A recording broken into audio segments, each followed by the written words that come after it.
या इस चित्त से मुक्ति कैसे मिले? किस देवता की उपासना करने से चित्त से मुक्ति मिलेगी?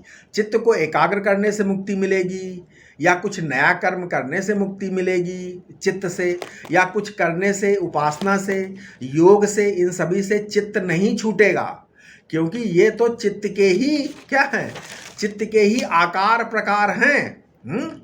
ठीक है, तो ये समझ में आ जाना कि बिना तत्व ज्ञान के मुक्ति नहीं हो सकती। यह अतः पद का अर्थ है ना। तो इसके बाद ही अनंत की जिज्ञासा चित्त में उदय होती है। इसी को ब्रह्म जिज्ञासा कहते हैं। ब्रह्म शब्द का क्या अर्थ है बता चुके हैं, क्या है? परच्छेद सामान्य अत्यंत अभाव उपलक्षित्वम ब्रह्मत्वम।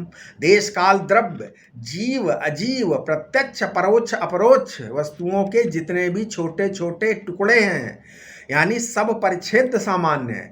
इन परिच्छेद सामान्य के अत्यंत अभाव से उपलक्षित है, उस अभाव का प्रकाशक एवं अधिष्ठान जो चेतन तत्व है उसको ब्रह्म कहते हैं, और यही जिज्ञास्य है।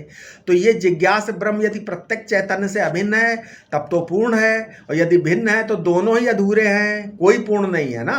अच्छा, मान लो कि दोनों पूर्ण हैं, तो किसको रखोगे? आत्मा को, अपने आप को, या ब्रह्म को, अन्य को? यदि अन्य को रखोगे तो वो आत्मा के बिना मालूम ही नहीं पड़ेगा, और अपना अभाव मैं नहीं हूँ तुम सोच नहीं सकते, क्योंकि जो अभाव है, अभाव सोचने वाला, जो अभाव सोचने वाला ही क्या है? अपना आपा है। इसलिए अद्वितीय ब्रह्म का ज्ञान होने पर अपना आपा ही अद्वितीय सिद्ध होता है। ठीक है।